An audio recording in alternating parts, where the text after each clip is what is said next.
Halo semuanya, balik lagi bareng saya, Eric Flix, di alur cerita film terbaru 2025. Kali ini kita bakal ngebahas film seru berjudul Hostile Takeover. Film ini rilis tahun 2025, dan ceritanya tentang seorang pembunuh bayaran profesional bernama Pete. Tapi, hidupnya tiba-tiba jungkir balik ketika bosnya sendiri mulai curiga sama dia. Sampai akhirnya Pete malah jadi buruan para pembunuh bayaran lainnya. Bayangin aja, semalaman penuh kekacauan, Pete harus ngeluarin semua keahliannya dalam bertarung, sambil berusaha membersihkan namanya biar bisa lolos dari situasi super berbahaya itu. Pertanyaannya, apakah Pete bakal berhasil melewati semua ancaman mematikan ini? Atau justru tenggelam di dalamnya? Yuk, langsung aja kita simak bareng-bareng alur ceritanya.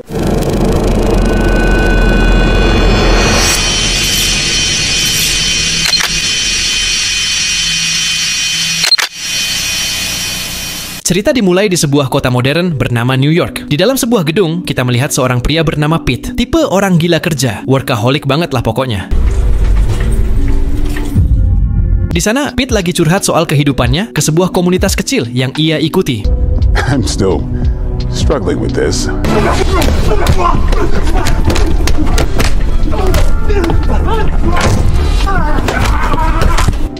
In those moments,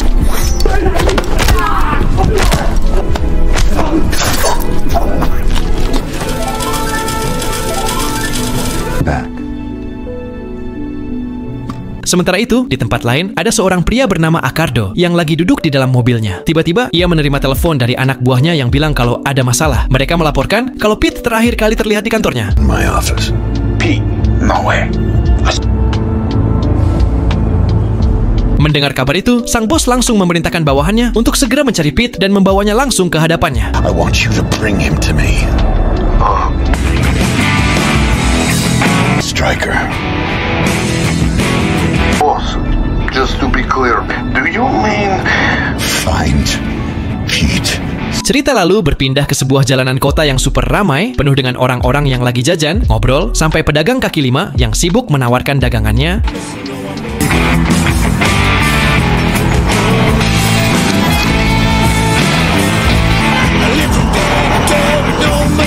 Di tengah keramaian itu, Pete yang baru saja keluar dari gedung, tiba-tiba dikejutkan oleh sesuatu tak terduga yang menimpanya.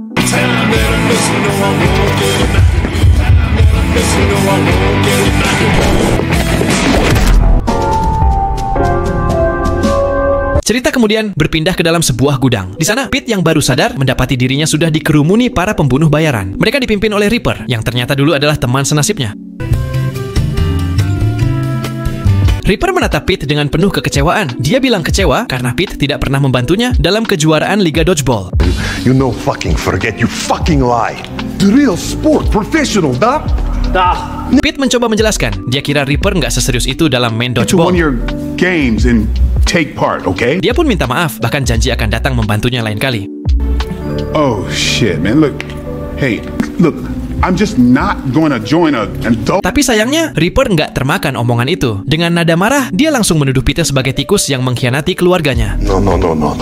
I do not fall for banana. Reaper pun menyuruh anak buahnya untuk memberikan sesuatu agar Pete mengaku. Smelling mouse. Pete yang masih bingung dengan tuduhan itu akhirnya terpaksa membela diri. Pertarungan brutal pun pecah. Adu jotos antar keluarga pembunuh. What's wrong with you right now? But clearly you got some fucked up in.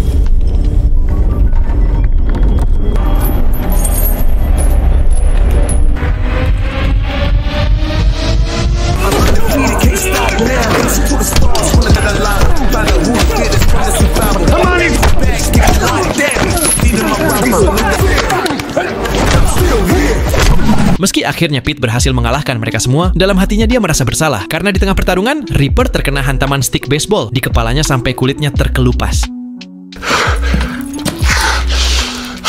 Pete makin bingung kenapa dia disebut tikus. Dia sempat menyarankan Reaper untuk membicarakan hal ini langsung dengan Accardo, tapi Reaper tetap tidak mau mendengar. Malah dia melakukan sesuatu yang membuat Pete justru merasa You keep kasihan. calling me that. Look, why don't we just call...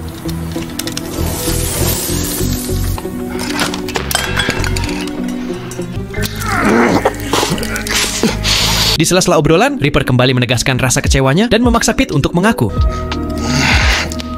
Needed a safe space to work through my feelings. You're a snitch!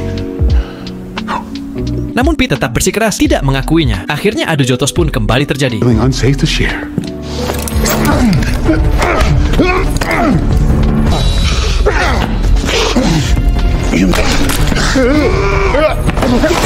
Karena terlalu banyak kehilangan darah, Reaper pun ambruk dan pingsan di tempat.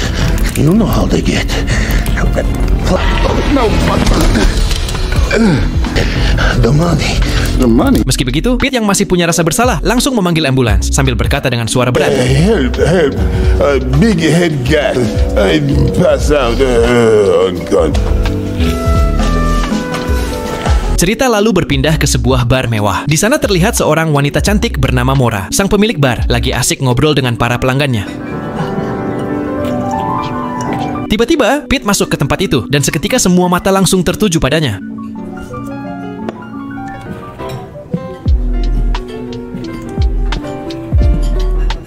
Mora yang melihat kedatangannya pun menghampiri. Dengan nada jujur, ia mengatakan kalau dulu dia mencintai Pete, tapi setelah tahu Pete terlalu gila dengan pekerjaannya, hubungan mereka pun kandas begitu saja. Quite a lot. No, I used to love you quite a lot. Nothing or no one matters more to you than the job. Tanpa basa-basi, Pete langsung blak-blakan. Dia bilang kalau ayah Mora marah padanya karena mengira Pete adalah tikus pengkhianat. Tapi Mora nggak percaya begitu saja dengan ucapan Pete. Tak lama, Mora memerintahkan semua pelanggannya untuk pergi. Guy. Wait. What do you mean? Bars closed, everybody out. Hurry up, guys, come on. Namun ternyata, di bar itu sudah ada Muerto beserta anak buahnya, orang suruhan ayah Mora yang ditugaskan khusus untuk menangkap Pete. Pertarungan sengit pun tak bisa dihindari. And here I do.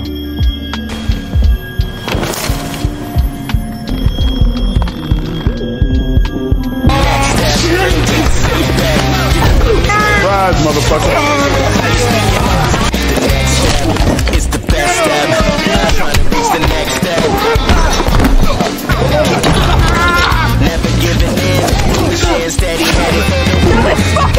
Di luar dugaan, Mora justru ikut membantu Pete. Bukan hanya itu, Mora bahkan menembaki orang-orang suruhan Muerto hingga mereka berhasil dilumpuhkan.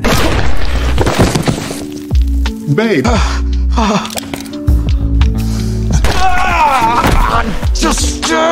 Setelah semua selesai, bukannya berdamai, Mora malah menolak untuk kembali membantu Pete. Alasannya simple. Menurut Mora, Pete nggak pernah berubah. Ucapan itu bikin Pete kecewa. Hingga akhirnya dia pun memilih untuk pergi meninggalkan bar tersebut. Fine. Where are you off to now? Well, I'm gonna go. I go fuck up more people's lives, sounds about right. Well, he's gonna kill. Musgrove, I need a clean. Cerita lalu berpindah ke sebuah jalanan yang ramai. Pete terlihat masuk ke dalam sebuah taksi, tapi tiba-tiba ia malah disergap oleh salah satu teman sesama pembunuh bayaran bernama Ming Jue.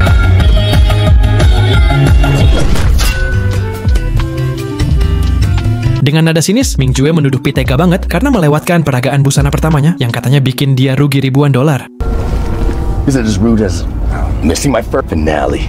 Thousands and thousands of dollars. Pete yang kaget cuma bisa terdiam, sementara Ming Jue merasa kalau Pete sebenarnya lagi mengujinya. Dia bahkan mengingatkan sambil bilang, Don't test me, Pete. You remember what my name, Everybody else's name means death. just Pete, right? No.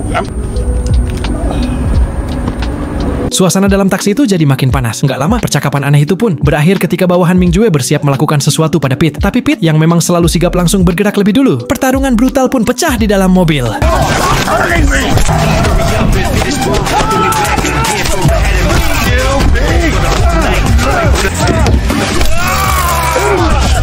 Setelah baku hantam sengit itu selesai, Pete berhasil melumpuhkan lawan-lawannya. Ia lalu mengambil alih mobil tersebut dan meninggalkan Ming Jue beserta anak buahnya begitu saja.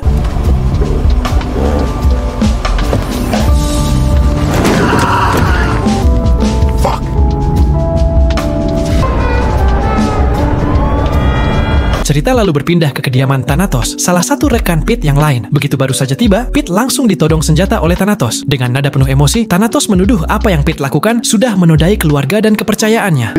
Little Jenny's Shut your godfather. fucking mouth. I helped her make cookies. Pete mencoba membela diri. Ia bilang kalau Thanatos sudah mengenalnya sejak lama dan dia sama sekali bukan tikus pengkhianat seperti yang mereka pikirkan. Tapi Thanatos nggak percaya begitu saja. Adu jotos pun akhirnya tak terhindarkan.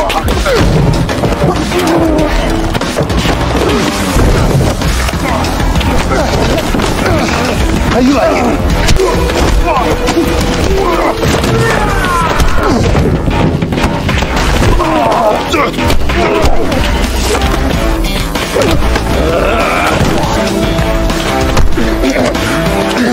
Bitch slap me? Yep.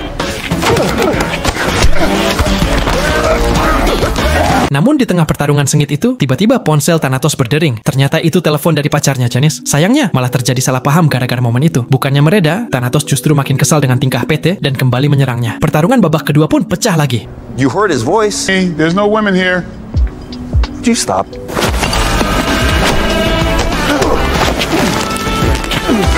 After everything we've...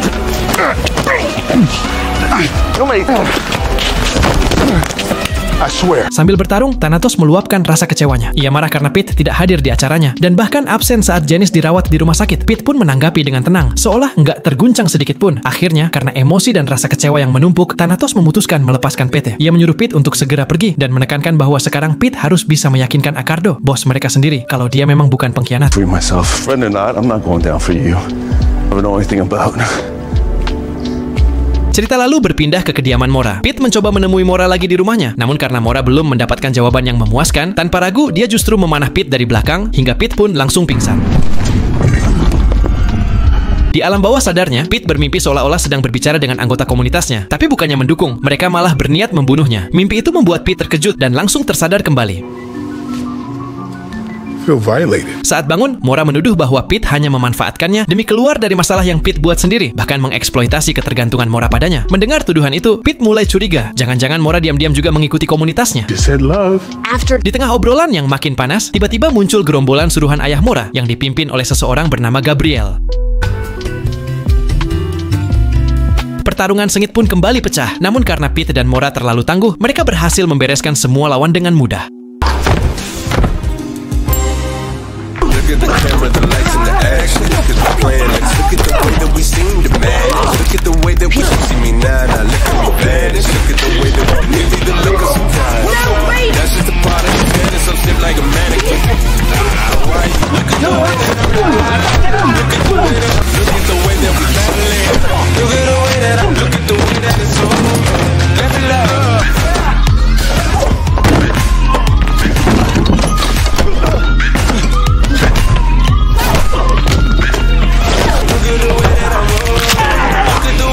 Setelah keadaan reda, Pete mencoba berbicara dari hati ke hati. Ia bilang ingin memperbaiki hubungannya dengan Mora, karena dia tahu bahwa Mora sebenarnya juga masih mencintainya. I love you and I've never stopped with you. I want a life.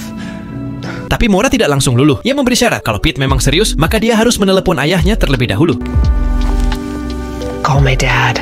Cerita kemudian berpindah ke sebuah kantor pribadi milik ayah Mora, yaitu Accardo. Di sana terlihat para Kroso yang sebelumnya sudah dikalahkan Pete sedang dimarahi habis-habisan.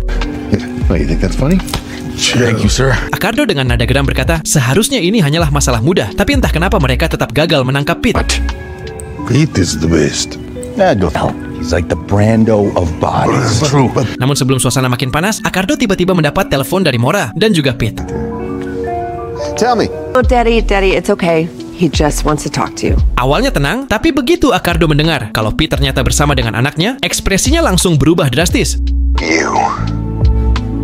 After every... Pete yang mendengar itu pun mulai gelisah. Dengan nada kecewa bercampur marah, Accardo berkata, setelah semua yang sudah dia berikan pada Pete, menerimanya masuk ke dalam keluarga, mempercayakan anaknya, bahkan mengira Pete akan jadi penerusnya, pada akhirnya Pete malah mengkhianati kepercayaan itu. And I would never betray that trust, sir. Tapi Pete dengan gaya percaya dirinya yang khas, tetap berusaha membela diri. Though, I must say, I mean, $500K for all the bodies I put in. Bukannya mereda, ucapan itu justru membuat Accardo makin murka, bahkan sampai mengumumkan akan menaikkan harga buruan Pete. I've dropped men for less.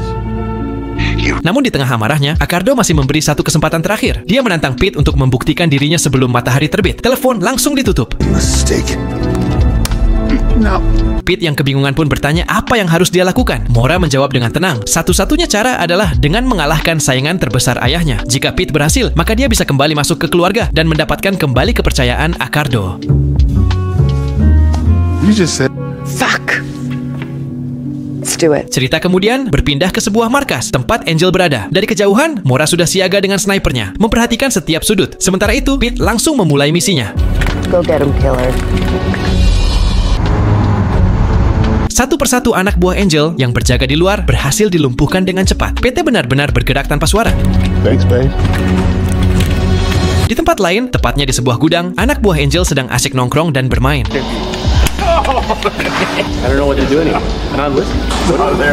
Pete masuk dengan mengendap-endap mencari posisi yang pas. Begitu sudah cukup dekat, tanpa ragu, dia langsung melancarkan aksinya.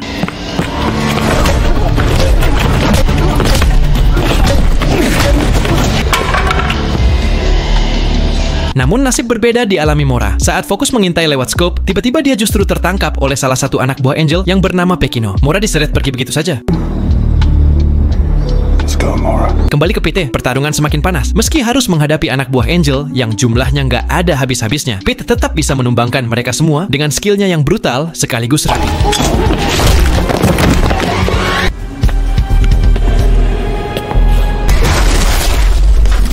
Sementara itu, Mora dibawa ke kantor pribadi Angel. Suasana malah terlihat aneh, karena Angel dengan tenang menyiapkan segelas kopi untuk Mora, seolah-olah mereka cuma mau ngobrol santai. Tapi, bukannya memberikan kopi itu, Angel malah melemparkan gelasnya ke arah Mora. Makes me really wonder why you would risk. Di sisi lain, Pete masih sibuk beradu senapan melawan pasukan Angel.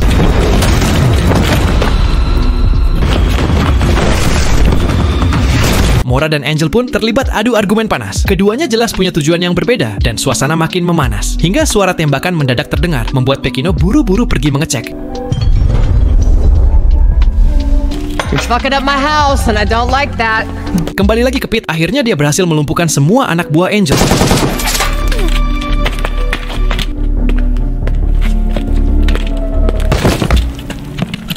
Hal itu membuat Angel mulai gelisah. Ia pun bersiap mengambil senapannya, sementara Mora yang ada di hadapannya langsung merasa waspada. You two idiots coming to my house hasn't made it a whole lot easier. Pertarungan berlanjut. Pete terpaksa bersembunyi di balik tumpukan kardus ketika pembunuh terkuat milik Angel muncul. Sayangnya, gerakan Pete ketahuan setelah dia melempar senjatanya. Dari sini, adu mekanik pun pecah habis-habisan.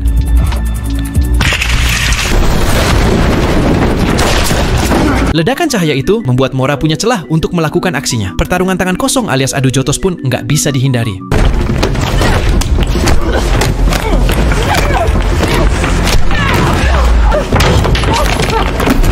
Namun, keadaan berbalik. Angel berhasil membuat Mora tersudut. Sementara Pete juga terpojok karena terkunci oleh Pekino. Saat situasi makin genting, Pete nekat mencabut sebuah granat, menusukkannya ke tangan Pekino. Pekino pun meledak dan tamat seketika. Di sisi lain, Mora sudah kehabisan napas akibat cekikan Angel. Tapi tepat di momen kritis itu, Pete datang untuk menyelamatkannya.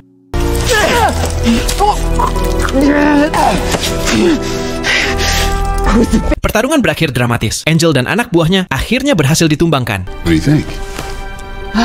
Dan sebagai bukti kemenangan mereka, Pete dan Mora dengan santainya melakukan selfie bersama tubuh Angel yang sudah tergeletak tak berdaya, seolah merayakan akhir dari pertarungan sengit itu.